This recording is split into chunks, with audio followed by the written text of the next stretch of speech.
As we all know by now, Detroit is in absolute financial straits. They tried to file for bankruptcy and it was halted by a court because the city just appointed a manager to handle the bankruptcy, which is essentially like declaring martial law overnight, which is illegal. You can't just do that in a city. It's supposed to be democratic. So the city is kind of in limbo, but clearly their choices are limited and the future doesn't look bright, to say the least.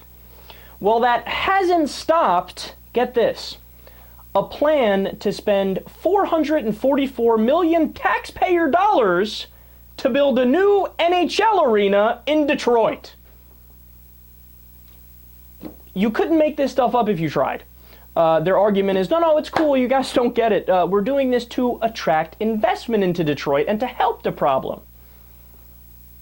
That's really interesting. So here's an idea. Why not take that $444 million and directly invest it instead of doing a roundabout? We'll give it to a private business for a private endeavor that has to do with sports, by the way, of all things. And then maybe, hopefully, we'll cross our fingers and hope that brings in more business. That's how we'll do it. No, why don't you actually take that money and put it towards things that need the direct help immediately? Let me give you more specifics on that. In Detroit, on average, police take about an hour to respond to calls for help. Stay classy, but no, don't fund the police department. Fund a new NHL arena. 40% of streetlights are shut off to save money because you have to nickel and dime off the regular people who need the streetlights. But when it comes to the NHL, well, they actually pay us money. They pay the federal government money, right? And I'm sure they pay the states as well, because why else would they get this favoritism, right? So what happens as a result? Well, we will fund the arena and disregard the street lights and the police. Now, keep in mind, they've also proposed deep cuts to both pensions and health care coverage promised to city employees and retirees via contracts. Now, notice something. Whenever it's a contract with Wall Street, what do the Republicans and conservatives scream? You can't nullify the contract. It's a contract. You can't do it. Remember when there was the recent outcry with after the Great Recession, how we bailed out Wall Street and they paid out bonuses to the idiots who ran their companies into the ground? What was their counter argument? They said, oh, we'd love to do something about it, but contracts is the contracts. We have to obey the contracts. Well, first of all, no, you don't, because we are now paying for it. We're the taxpayers. That's not part of the original contract. You were supposed to pay for it yourself as a private business, right?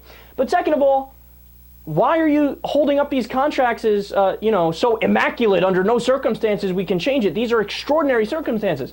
Well, that's interesting because now all of a sudden when it's a contract for regular people, middle-class people, poor people, older people who need their pension and need their health care coverage, now all of a sudden, forget the argument that you can't change contracts. All their conservatives are saying, oh, you got to change the contracts. It's a necessity. Love the hypocrisy. It shows you clearly who they care about. It's only the wealthy. They don't care about anybody else. There's a great quote from the article here as well. Quote, most of the tax money going into the project would otherwise be going to Detroit schools. So they made the conscious decision. Should we fund the schools or fund the NHL arena?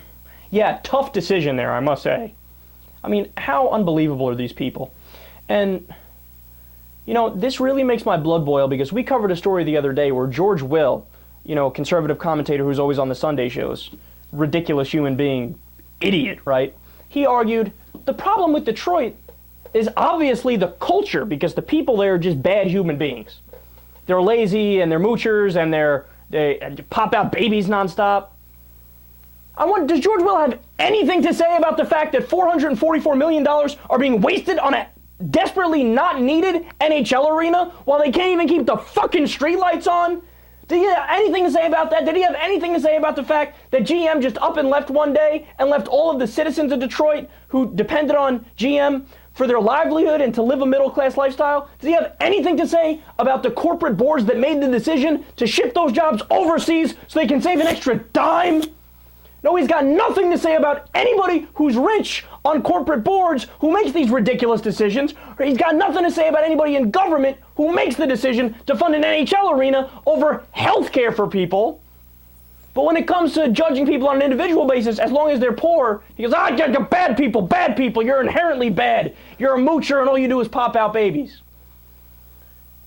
The only bad people here are people like George Will and people like the Michigan government, which made this decision to fund an NHL arena instead of dire necessities for people who need it.